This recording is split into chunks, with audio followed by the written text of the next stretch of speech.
Hi, everyone.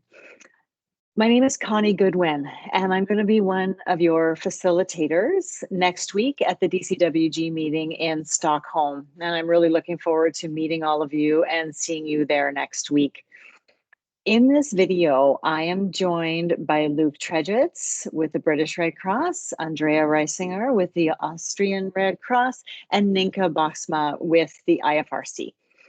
And these colleagues are here with us today to talk about the membership coordination and operations framework and some of the work that we're going to be doing next week in Stockholm with the working subgroup on membership coordination. And we wanted to just give you a bit of a chance to hear some of the context and history of this work so that you are able to engage fully in the conversations next week, because your voice is going to be very, very important to the work of the subgroup. And we want to make sure that you are able to jump right in with us. So I'm going to hand this over to Luke to guide this conversation and give you some of that necessary context for next week. So Luke, over to you. Thanks, Connie, and hi, everyone.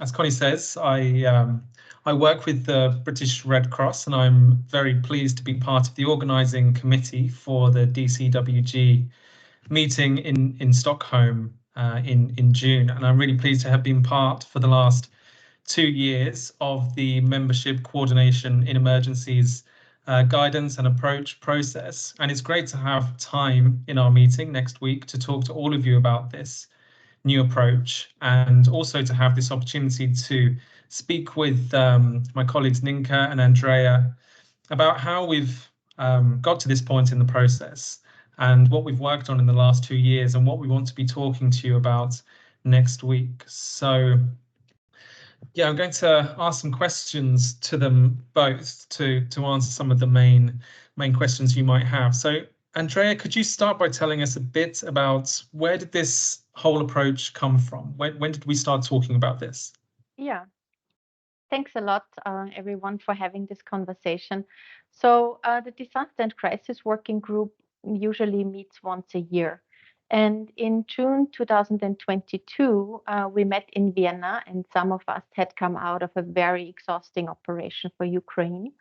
And despite all the good efforts that we had for coordination, we actually realized that we have to improve on our coordination mechanism. So at the same time, at this very DCWG in Vienna, we had a very good presentation on the new way of working and its coordination efforts, which were created by the Agenda for Renewal. And we were so inspired by this new coordination approach to bring the federation-wide network together to work more efficiently and effectively and be more coherent and accountable, that we really thought it would be a good idea to use those principles of the new way of working and also apply them for emergency operations. And this is actually when the working group on membership coordination in operations was founded in June 22. And since that, so for 2 years now, we have been working on improving our coordination mechanism for federation-wide emergency operations. Brilliant. Thanks, Andrea. And just to say a little bit more about the planned changes, what do you think are some of the main things that might look and feel different in an operation if we fully rolled out this membership coordination approach? Mm-hmm. So really the vision was to be the partner of choice in a country for emergency operations. And in order to achieve this vision, we were actually talking about, having a guidance that would help us define a few steps along the way for a better coordinated federation-wide emergency operation. And this is also where I want to talk a little bit about the scope, because this is It's not about SMCC process. It's really about federation-wide emergency operations. But all along the way, we were well coordinated with the SMCC process to make sure that we are well aligned. So what is this new coordination setup all about? And I'm going to talk a bit about the vision that we defined. It's really going to be a more predictable, scalable, and flexible approach. So when we say flexible, it's not one model that's going to be applied, but it's a very flexible approach that is adapted to the country level. When we say scalable, it's not only for red level emergencies, like a Nepal earthquake, but it would also be for small and medium scale emergency operations. Like we could say now, looking at the cholera outbreaks in Southern Africa, those would be good examples for having a better coordinated approach. And in that, we have a list of services defined, which will help us to coordinate better. And one thing that's very important about those services is those are functions. So those are not necessarily new positions, but it's functions.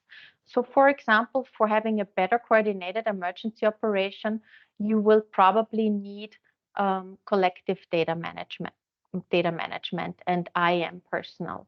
So you could look at your national society, at your host national society, whether they have those capacities in country, and if so, please apply them to the coordination framework. Maybe some PNS has capacities in country, they could also support that. And only if the capacities in country are overwhelmed, we are thinking about bringing in additional surge capacity. So this is about the predictability, scalability, and flexibility of this model.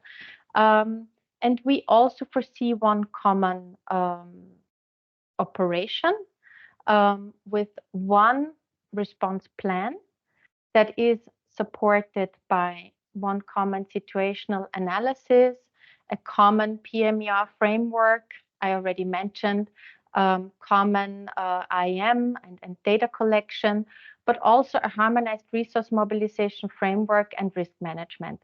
So this is really part of the guidance note that's available in a draft form at the moment. And this is our vision, how we want to improve coordination. In the end, we really want to see a strong Federation Secretariat to coordinate, and we want to see strong PNSs to support the host national society, which is in the lead and at the center of the operation to implement. So at the very end, like I said in the beginning, our vision is really that we position the RCRC, Red Cross, Red Crescent, as the partner for implementation in an emergency operation. Great, thanks, Andrea. That's really clear and yeah, absolutely replicates that initial vision, which is framed so well through the Agenda for Renewal piece of work as well, which is all about just putting national societies at the center of one coordinated plan, and that is the main motivating goal that we're trying to get to. But obviously, this was a very big initiative for us to start a couple of years ago. So Ninka, could you say a bit around how much progress we've made today? Sure. Thank you, Luke, and thank you, Andrea. So as Andrea mentioned, this all started in June 2022 during the DCWG Vienna meeting, where we came together with a group of volunteers, both national societies in terms of PNS and HNS, as well as the IFRC Secretariat, to unpack together what actually successful coordination looks like in practice. And that's already what Andrea just talked about in terms of having these common products and a common goal that we work towards as part of the emergency response. Now, of course, getting there and getting aligned in our thinking and getting aligned in our vision, and then also actually drafting a document takes time. So since we started in June 2022 and the smaller working group was created, we've held several meetings and also created smaller working groups to move this piece of work forward. So I think I will just talk a bit about the big meetings that we've had and the big achievements that we've made. One major meeting that we had was what we called an innovation sprint, where we came together as a group and really took time for 3 weeks straight to unpack in detail, how do we understand this? What do we think it means in practice? What do we think success looks like? And what is it that our operational colleagues need on the ground in order to implement this in practice? The outcome of that innovation sprint was the draft framework for membership coordination in operations. And this is something that we presented during last year's DCWG meeting in 2023, where we as a working group reported back on our progress since the June meeting in 2022. During the last year's meeting and the presentation of the framework, we received really helpful feedback from the wider DCWG, which we have taken on board and then addressed since. So what has now happened since last year's meeting and the meeting that will happen next week? What we really wanted to do was translating that vision and that framework that we have developed and presented last year into practical guidance and really operational guidance, that once that our teams know on the ground where to look for what and then how to do it in practice, and that there truly is a common approach. And this was developed over the course of the year. It's called a Draft Zero guidance, and I think it's the fruit of very hard work collectively across the group. But I also feel that it's only just the beginning, because now it's time for us to go wider. Obviously, it's a smaller working group that worked on this. We need to make sure that we include diverse voices, feedback into this work going forward. So currently it is only a draft zero, but we really hope that it is the start of a conversation going forward, where we will ultimately end up with a document that is going to be helpful for all of us. And next week will be the first step in that conversation. Great, thanks, Ninka. And yeah, just to reiterate, there's been so much conversation, so many discussions going into this process and the development of the current guidelines. And as Ninka says, the plan is that we use a big chunk of time next week at the DCWG in person to really talk through the main components of this new approach and guidelines, and to get feedback from as wide a range of stakeholders as possible to tell us which bits are working really well, which bits maybe need a bit more work, and what might be missing from the current approach and framework. And ultimately, we then want to hopefully start conversations around, so how do we take this to the next level? How do we start talking about making this an operational reality in the countries where we work, with national societies in the lead role? And yeah, very much looking forward to having the space and the time to talk through all of that with you. So just over to Ninka and Andrea, if there's anything else you want to mention that hasn't been covered.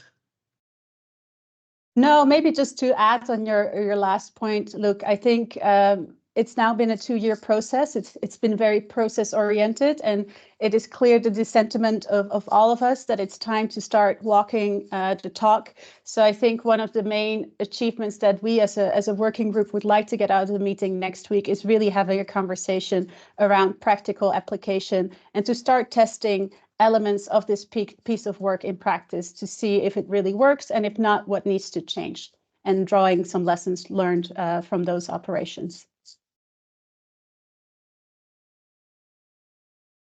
Great. Well, yeah, I think that's enough for our message for now.